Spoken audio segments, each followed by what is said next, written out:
Hello, my name is Angel, and for this week's art talk, I'll be speaking on The Sleep of Reason Produces Monsters by artist Francisco Goya.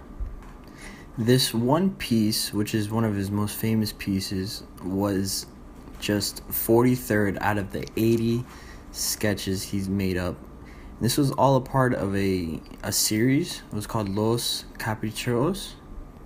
And these were created in the late 1700s. This particular picture of the sleep of reason produces monster was made between 1797 and 1799. The main reason that Goya drew this was because he imagined himself sleeping amidst of all of his drawing tools, and he just fell into a slumber as well as thinking about all the creatures that could prowl in the darkness. And to me, personally, I believe it symbolized more of just not even the creatures in the darkness, but also maybe even spirits, as well as the Spanish society. Always one of the most powerful aspects of this etch is that all of Goya's monsters are somewhat threatening us when we are looking at the image. We see that a man is sleeping, and it's apparently peaceful, and even though bats and owls are threatening him from all sides, and a lynx is laying just quietly right next to him, but with his eyes wide open and alert, ready to attack or pounce, and other creatures sitting at the center of the frame, just staring at the sleeping man, which is Goya. But even looking at it, we kind of put ourselves in that situation and being that sleeping person and seeing all the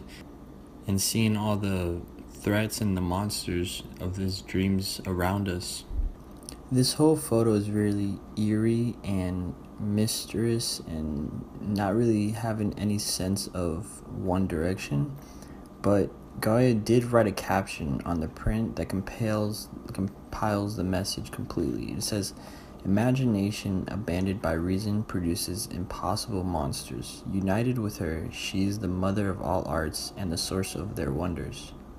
In other words, Goya believed that imagination should never be completely renounced in favor of the strictly rational.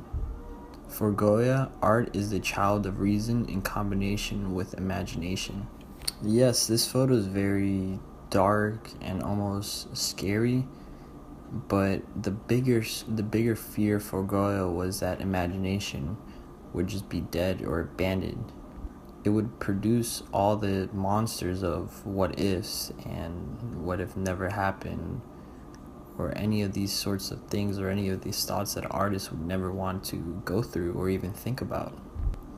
I love this photo because it really intrigued me, and it really got me thinking about my own imagination and my own dreams, and where even God would take me. And it's just a scary thought that there's so many what ifs if I am sleeping and my imagination is dead.